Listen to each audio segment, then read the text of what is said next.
എന്നാ നമുക്ക് പോവാം. ശരി സർ. അല്ല, എന്നാ പിന്നെ ഞാനും കൂടി വേണ്ട, ഞങ്ങൾ വെക്കണം. രാജു വാ.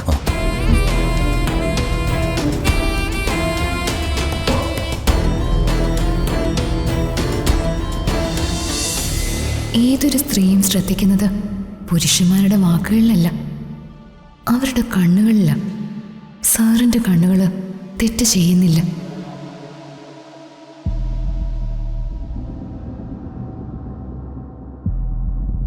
പവിത്ര എന്താ ഒരു നിമിഷം ആബ്സെന്റ് മൈൻഡഡ് ആയത്? സാറത് ശ്രദ്ധിച്ചോ? കൊടുങ്കാറ്റിന്റെ വേഗതയിലല്ലേ സർ മനസ്സിന്റെ സഞ്ചാരം. ഒരു നിമിഷം മനസ്സെവിടേക്കോ പറന്നുപോയി.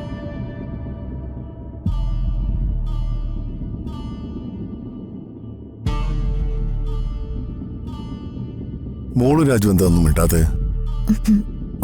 ഒന്നുമില്ല.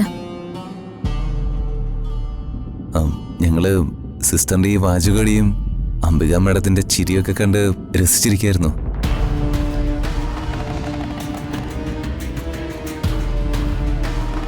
അതിരിക്കട്ടെ, ഒരിക്കൽ കൂടി ഞാൻ ചോദിക്കുക, ആ ചാരിറ്റബിൾ സൊസൈറ്റിയുടെ കാര്യം. എന്നെ നിർബന്ധിക്കരുത് സർ, ഞാനില്ല.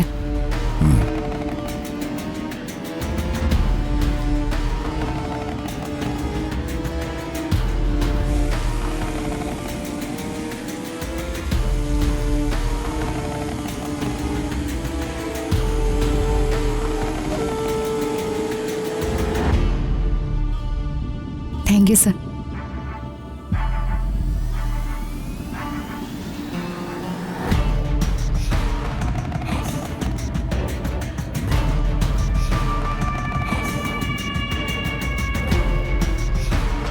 ഇവളുടെ സ്വസ്ഥതയും സമാധാനവും തകർക്കാൻ ഈ പവിത്ര എന്ന സംയുക്ത നമ്പൂതിരി ഒരു തുറുപ്പ് ചീട്ടാണ്.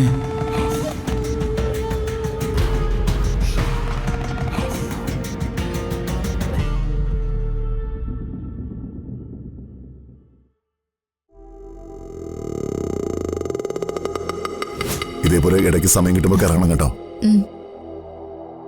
സർ, ഞാനുടനെ പോവാ. എനിക്ക് കുറച്ച് തിരക്കുണ്ടായിരുന്നു. രാജു സർ, സിസ്റ്റർ എവിടെയാന്ന് വെച്ചാ അവിടെ കൊണ്ട് ഡ്രോപ്പ് ചെയ്യണം. പ്രതാപ, സിസ്റ്ററെ നിനക്ക് കൊണ്ട് ഡ്രോപ്പ് ചെയ്യാൻ പറ്റില്ലേ? നിങ്ങൾക്ക് എന്താ പ്രതാപേട്ടൻ എന്താ അവരുടെ ഡ്രൈവറോ? അച്ഛാ, സിസ്റ്ററിനെ രാജു ഡ്രോപ്പ് ചെയ്യും. കൂടെ ഞാൻ പോവാം. അത് കൊള്ളാം. സിസ്റ്റർ പോവല്ലേ, ഞാനിപ്പോ വരാം.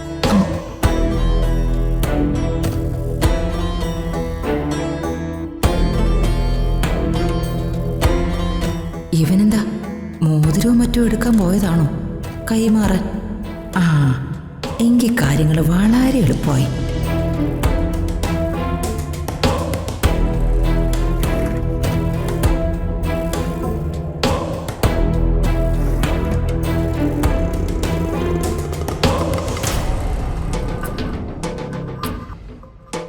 സിസ്റ്റർ മറന്നു വെച്ച ഡയറിയ.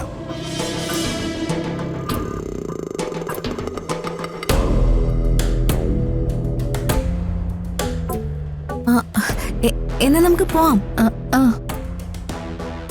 ശരി സർ. അല്ല, എന്നാ പിന്നെ ഞാനും കൂടി വേണ്ട, ഞങ്ങൾ വെക്കണം. രാജു വാ.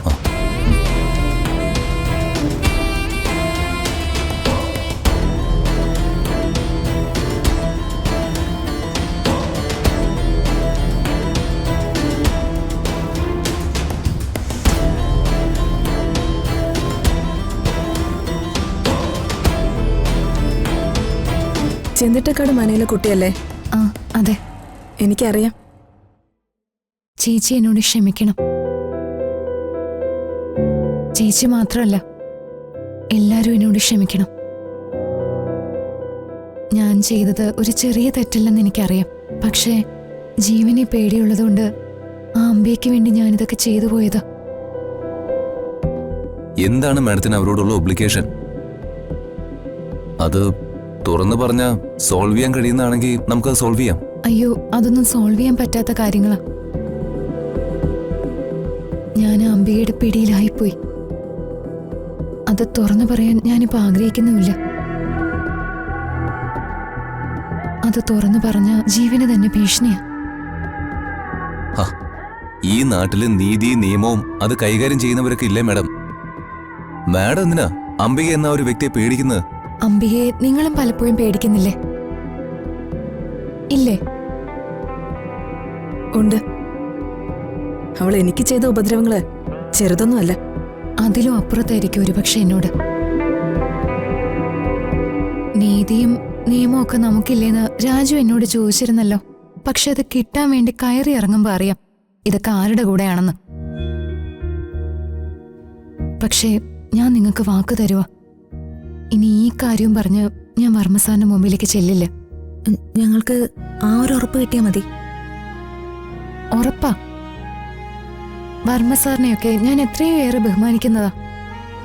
അദ്ദേഹത്തെ പോലെ ഒരാളെ ചീറ്റ് ചെയ്താ അത് അദ്ദേഹം എങ്ങാനും അറിഞ്ഞാലുണ്ടാകുന്ന കുഴപ്പങ്ങൾ അതെത്ര ഭയങ്കരമായിരിക്കുമെന്ന് എനിക്കറിയാം. അതുകൊണ്ട് ഇനി എന്റെ ഭാഗത്തു നിന്ന് ഒരു പ്രശ്നം ഉണ്ടാവില്ല. ഉണ്ടായ തെറ്റിന് ഞാൻ ഒരിക്കൽ കൂടി മാപ്പ് ചോദിക്കുക. ഞാനെന്നാ പൊയ്ക്കോട്ടെ. അല്ല, ഒരു മിനിറ്റ്, കാപ്പി കുടിച്ചിട്ട് പോവാം. വേണ്ട, ഞാൻ ഇറങ്ങുക. ശരി.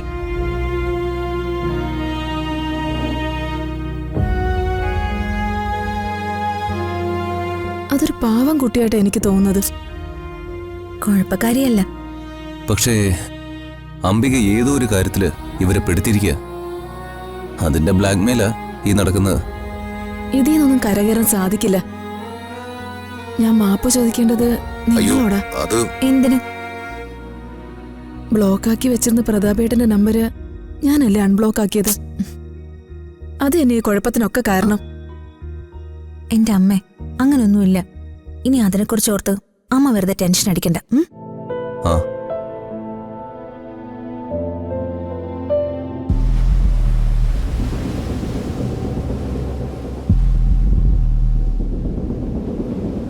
അവരുടെ കൂടെ പോയിട്ട് എന്തായി? ചോദിച്ച കേട്ടില്ലേ? അവരുടെ കൂടെ പോയിട്ട് എന്തായിന്ന്? അവരെന്തു പറഞ്ഞാ എനിക്കറിയേണ്ടത്. അവര് പ്രത്യേകിച്ചൊന്നും പറഞ്ഞില്ല.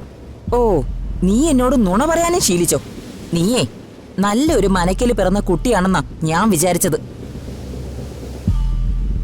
അവരെന്തു പറഞ്ഞു എന്നാ ഞാൻ ചോദിച്ചത്. അവരങ്ങനൊന്നും പറഞ്ഞില്ല.